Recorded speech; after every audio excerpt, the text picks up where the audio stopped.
तो स्टूडेंट्स, तो जो हमारी पैलेंटोलॉजी वाली सीरीज थी उस पर हम लोग ब्रैकियोपोडा के बारे में पढ़ रहे थे आई थिंक।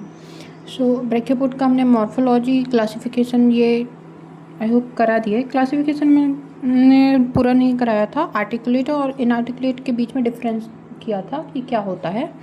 उसके अलावा हम लोगों ने जो इम्पोर्टेंट इसके इंडेक्स फॉसिल्स होते हैं, जो लिविंग फॉसिल्स होते हैं, उनके बारे में स्टडी की थी कि कौन कौन से लिविंग फॉसिल्स हैं, उनकी एज कितनी है, ये सारा कुछ हम लोगों ने देखा था। सो आई होप आप लोगों ने वहाँ तक पूरा कवर कर लिया होगा। इस वीक में हमने आपको जो क्वेश्चन पेपर भेजा हुआ है ग्रुप में, आप पहले वो क्वेश्चन पेपर को सॉल्व कीजिए सभी लोग। उसके बाद में नेक्स्ट वीक में हम लोग उसका सॉल्यूशन देखेंगे, और इस वीक में हम लोग ट्राई करेंगे कि हमारा जो पैलेंटोलॉजी का कोर्स चल रहा था वो हम लोग कंप्लीट कर लें। ओके, सो अब हम देखते हैं एवोल्यूशनरी ट्रेंड्स क्या क्या थे जो ब्रैकियोपोड था। सॉरी, ओके, तो हमें इसमें देखना है क्या क्या एवोल्यूशनरी ट्रेंड्स थे। एवोल्यूशनरी ट्रेंड्स क्या होते हैं जो टाइम के साथ में उनमें चेंज आ रहे हैं।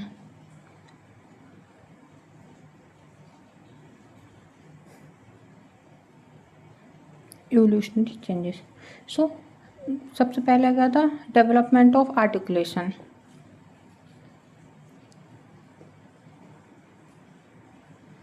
Development of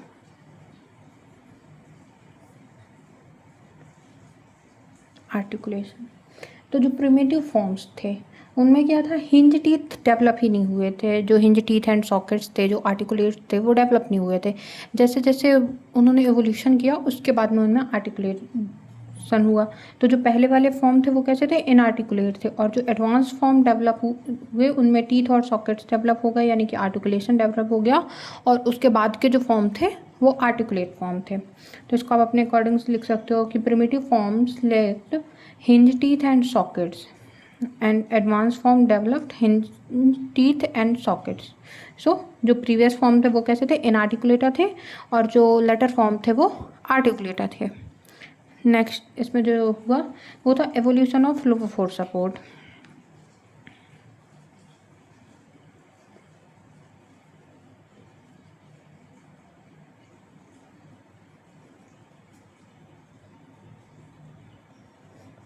evolution of lophophore support, तो पहले के जो फॉर्म है उनमें कोई भी सपोर्ट नहीं था स्ट्रक्चर का। जो प्रिमिटिव फॉर्म्स थे उनमें लोफोफोर नहीं डेवलप था।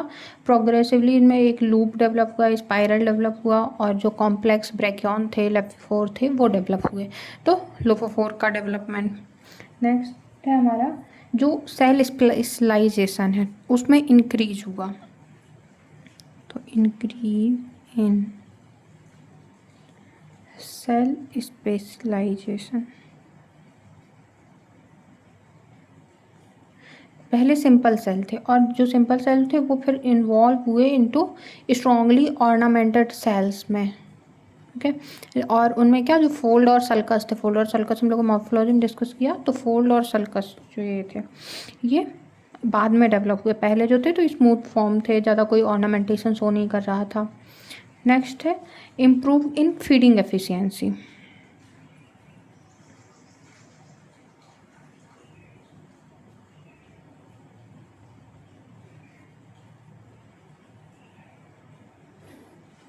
जब पहले लोफोफोर डेवलप नहीं था तो फीडिंग मैकेनिज्म भी उतना अच्छे से डेवलप नहीं था। जब लोफोफोर डेवलप हुआ उस टाइम पे फिर उनका फीडिंग मैकेनिज्म भी इम्प्रूव हो गया। तो लोफोफोर जैसे ही लार्ज हुआ, मोर कॉम्प्लेक्स हुआ, तो उन्होंने जो फीडिंग कैपेसिटी है या फिल्टरिंग जो कैपेसिटी थी वो भी इंक्रीज हो गई। नेक्स्ट चेंज हुआ था change in pedicle.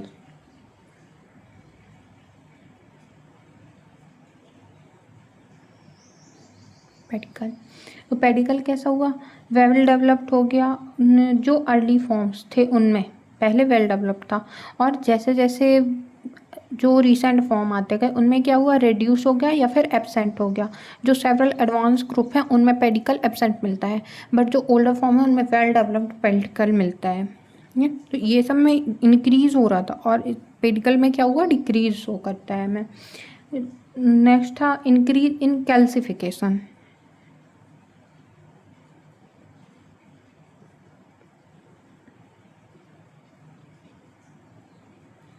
Increase in calcification. तो सेल क्या हुए, थिक होते गए और स्ट्रांगली कैल्सिफाइड होते गए, जिसकी वजह से इम्प्रूव किया। जो प्रेडेटर्स थे, इन्वायरमेंटल स्ट्रेस है, उन सब से इन्होंने क्या किया, खुद को बचाने की कोशिश की। ओके, इसकी वजह से जो कैल्सिफिकेशन है वो बढ़ता गया। नेक्स्ट है reduction of body cavity.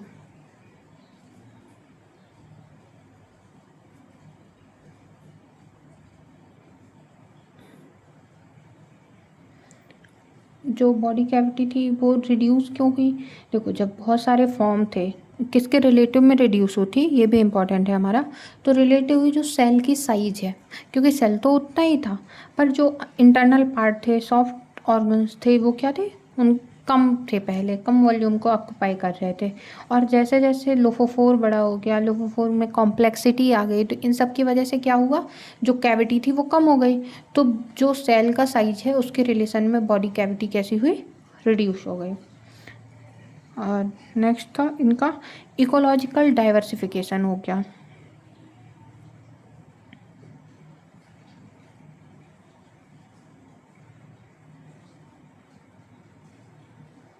Ecological diversification, इसका मतलब क्या है, जो सिंपल अटैच्ड फॉर्म थे, पहले पेडिकल डेवलप था, पेडिकल डेवलप था तो वो अटैच फॉर्म थे। तो जो सिंपल अटैच्ड फॉर्म थे पहले, वो क्या हुए, धीरे धीरे करके फ्री लाइंग फॉर्म में आए। अब जब फ्री लाइंग हो गए, जो मैराइन इन्वायरमेंट है उस पर वो मूव कर सकते हैं, तो उन्होंने क्या किया, अपना जो एरिया है जिसमें उनकी ग्रोथ हो रही थी, वो एरिया भी डाइवर्स हो जाएगा। पहले सोचो, कोई एक एनिमल है, वो एक जगह पे स्टक हो रखा है, पूरी लाइफ उसे उसी पेडिकल पे स्टक होके गुजारनी है। तो क्या होगा, उसका जो इन्वायरमेंट है, जो एरिया है, जहाँ तक उसका इन्फ्लुएंस है, वो क्या होगा, सिर्फ उसी पेडिकल पे अटैच रहेगा। बट वो फ्री स्विमर है, वो स्विम कर सकता है, एक जगह से दूसरी जगह जा सकता है। तो उसमें क्या होगा, जो एरिया है वो ज़्यादा ऑक्यूपाई कर लेगा। तो इस तरीके से ये हमारे कुछ एवोल्यूशनरी चेंजेस थे। तो आप इस तरीके से लिखिए, उनके बीच में जो आपको एक्सप्लेन किया हुआ है वो आप फिल कर सकते हो। ओके, तो ये हो गया हमारा एवोल्यूशनरी चेंज। देखो, जो ब्रैकियोपोड थे, ब्रैकियोपोड किसके लिए, जो पेलियो एनवायरनमेंट था उसके एनालिसिस के लिए भी इम्पोर्टेंट थे। छोटा छोटा है तो यहीं पे लिख लेते हैं। ओके, तो ये किसके लिए थे, पेलियो एनवायरनमेंट।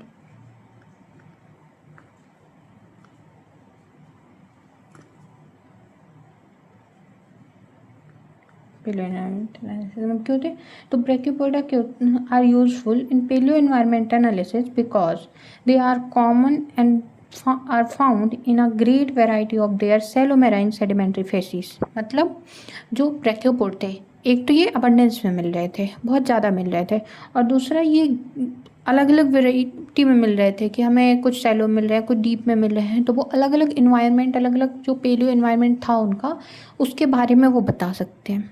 तो इसकी वजह से हम इसको पेलियो इन्वायरमेंट में यूज करते हैं, कुछ फॉसिल फॉर्म में और कुछ जो अभी लिविंग रिप्रेजेंटेटिव है उनके बारे में। तो इसने क्या किया, किस चीज़ के बारे में बताएगा, जैसे ऑक्सीजनेशन के बारे में बताते हैं।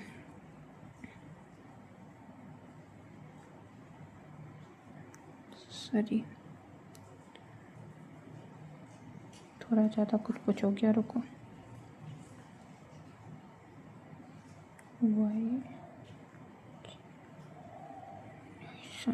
ऑक्सीजनेशन, तो जो ब्रैकियोपोडा हैं वो कहाँ मिलते हैं, जो फुल्ली ऑक्सीजनेटेड वाटर्स है उसमें मिलते हैं। बट कुछ जो इम्पॉर्टेंट इंडिविजुअल स्पीसीज़ हैं वो हमें मिल सकती हैं, लो लेवल पे भी मिल सकती हैं, जो लो ऑक्सीजन लेवल है। बट मोस्टली हमें कहाँ मिलेगी, जो फुल्ली ऑक्सीजनेटेड वाटर होगा वहाँ पे मिलेंगी। नेक्स्ट है कि ये किस डेप्थ पर मिलते हैं, तो डेप्थ के बारे में बता सकते हैं। तो ये किस डेप्थ पे मिलते हैं, शैलो वाटर डेप्थ पे हमें मिलता है। नेक्स्ट है किस तरीके के सबस्ट्रेट में मिलते हैं, तो जब ये अटैच्ड है तो शैलो में मिलते हैं, बट फिर ये धीरे धीरे वेरी करने लगे, पर फिर भी जो लोअर रेंज है उस पर ही मिलते हैं। और किसके बारे में बता सकता है, टर्बुलेंस के बारे में बहुत अच्छे से बताते हैं। तो ये किस पे मिलते हैं, देखो ब्रैकियोपोड को क्या करना है, फूड उनको कहाँ से मिल रहा है, जो सस्पेंडेड पार्टिकल्स हैं उनसे फूड लेता है। पार्टिकल सस्पेंशन में कब आएंगे? जब उसमें टर्बुलेंस होगा। टर्बुलेंस क्या होता है? उथल पुथल होती है जो वाटर में, तो वो नहीं होगी तो वाटर में सस्पेंडेड पार्टिकल्स मूव नहीं करेंगे। सस्पेंडेड पार्टिकल मूव नहीं करेंगे तो उनको खाना नहीं मिलेगा, उनकी डेथ हो जाएगी। इसलिए ये जो मॉडरेट टू जो, और इतना ज़्यादा भी नहीं होना चाहिए कि बहुत ज़्यादा टर्बुलेंस हो गया कि ये बह ही जाए। तो ब्रैकियोपोड मोस्टली कहाँ पर मिलते हैं? जो moderate to high turbulence conditions है, जहाँ पे सस्पेंडेड फूड पार्टिकल्स अबंडेंट में होते हैं, ये वहाँ पे मिलेंगे। तो ये हो गया हमारा paleo environment and evolutionary analysis. अब इसके बाद में हम लोग देखेंगे कि किस तरीके से इनको क्लासिफाई किया गया है। तो जो ब्रैकियोपोडा का क्लासिफिकेशन है वो आर्टिकुलेटा एंड इनआर्टिकुलेटा क्लासेस में 2 क्लास में किया गया है। किसने किया है? By Schrock and Twenhofel. So next heading और क्लासिफिकेशन बाय श्रॉग एंड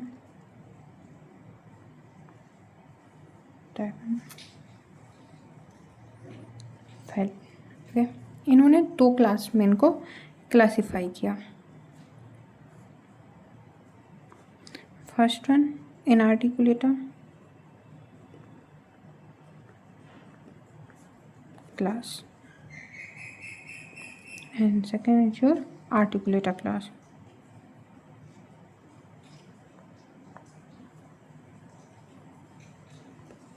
इनआर्टिकुलेटा क्या थे? जिनमें डेंटिशन पैटर्न और काइटिन फॉस्फेटिक सेल मिलती है हमें, जिसमें डेंटिशन कैसा है? Without dentition inarticulate, and articulate कैसा है? जिसपे हमें डेंटिशन मिलता है। तो मोस्टली इसका क्लासिफिकेशन किसकी वजह से हो गया? डेंटिशन या फिर आर्टिकुलेट्स की वजह से हो गया। जो डिटेल आर्टिकुलेटा इनआर्टिकुलेटा का डिफरेंस है वो हम लोगों ने प्रीवियस लेक्चर में देखा था, है ना। अब इनको जो है अलग अलग ऑर्डर में डिवाइड किया गया है। तो जो इनआर्टिकुलेट है इनको 2 ऑर्डर्स में डिवाइड किया गया है। First one is order atremata. जो एट्रिमेटा है ये क्या है? वो फॉर्म को इंक्लूड करते हैं जिनमें पेडिकल ओपनिंग नहीं होती है। A means absent and tremata means opening. तो ऐसे फॉर्म जिनमें पेडिकल ओपनिंग नहीं है, नो पेडिकल ओपनिंग, ये हो गया। और इनकी एज क्या हो गई? Cambrian to recent.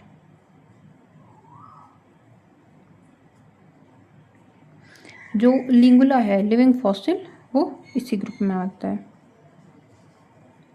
And next order क्या हो गया इसका? नियोट्रोमेटा।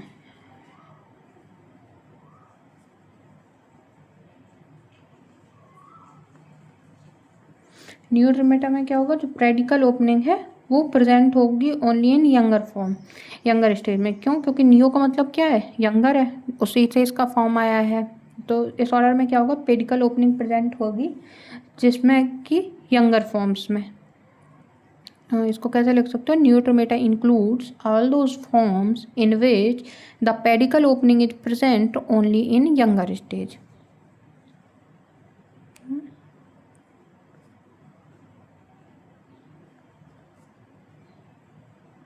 present only in younger stage। और इसकी एज भी क्या होगी? Cambrian to recent. इसके क्रेनिया ये सारे फॉसिल्स हो जाएंगे। अब जो इनआर्टिकुलेट है, इनआर्टिकुलेट को 3 ऑर्डर्स में डिवाइड किया गया है। तो ऑर्डर 1 है पेलियोट्रिमेटा। ऑर्डर का ओ लिख लेते हैं।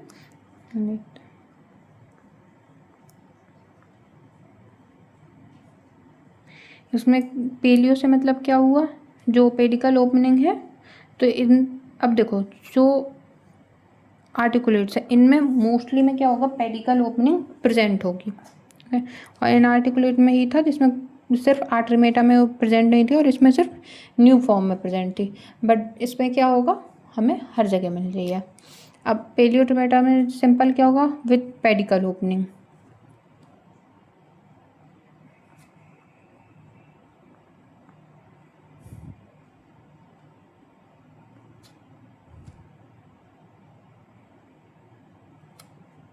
इसकी एज क्या है? Lower Cambrian. एंड एग्जाम्पल अगर हम देखें तो रोस्टेला। नेक्स्ट ऑर्डर था प्रोट्रिमेटा।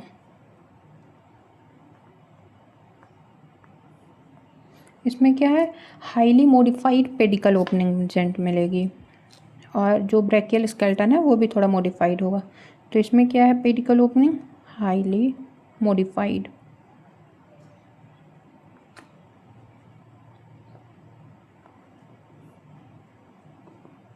पेडिकल ओपनिंग मिलेगी। स्प्रीफर हो गया जैसे इसका एग्जांपल, और इसका एज क्या है, कैम्ब्रियन टू क्रेटेशियस। एग्जांपल हो गया स्प्रीफर। Next order टीलोट्रोमेटा। टीलोट्रोमेटा में क्या हो गया, highly modified brachial opening and जो ब्रैकियल स्केलेटन है इसमें मोस्टली क्या मॉडिफाइड था, जो ब्रैकियल ओपनिंग पेडिकल ओपनिंग थी, और इसमें क्या है, पेडिकल ओपनिंग के साथ साथ जो ब्रैकियल स्केलेटन है वो भी बहुत ज़्यादा मॉडिफाइड हो गया है। और इसका भी एग्जाम एज क्या हो गई, कैम्ब्रियन टू रीसेंट। ओके, तो ये हो गया हमारा क्लासिफिकेशन। इसके बाद ecology and formation of cell भी है। तो इकोलॉजी हम लोगों ने जो पेलियो एनवायरनमेंट है उस पर ही देख लिया। इसके बाद आएगा हमारा जो जियोलॉजिकल डिस्ट्रीब्यूशन इसका।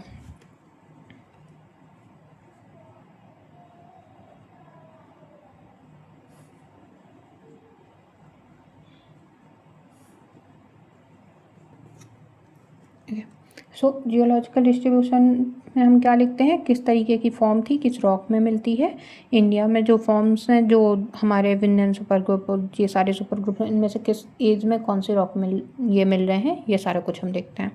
सो ब्रैकियोपोड कैसे थे, एक्सक्लूसिवली मैराइन नेचर के थे, एंड जो ऑर्गेनिज्म है डायरेक्टली प्रिजर्व होते थे, और इनके जो फॉसिल हैं वो वेयर प्रिजर्व किस पे मिलते हैं, जो पेलियोजोइक एंड मीसोजोइक रॉक्स हैं।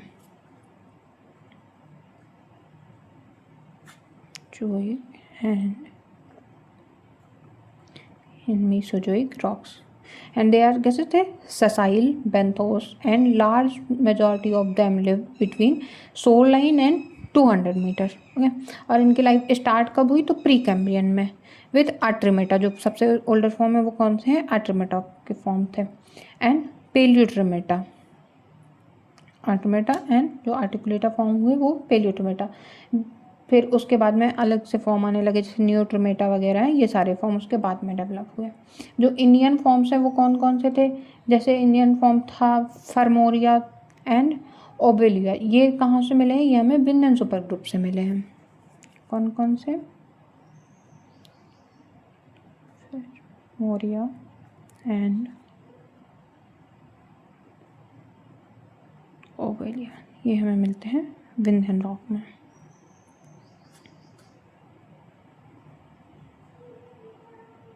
जो कैम्ब्रियन पीरियड था इसमें कौन डोमिनेट थे, इनआर्टिकुलेटेड डेवलप ज़्यादा हुए थे। सो जो कैम्ब्रियन पीरियड था उसमें कौन डोमिनेटेड था, इनआर्टिकुलेट था। ऑर्डोविशियन में कौन था, आर्टिकुलेट डेवलपमेंट ज़्यादा हुआ।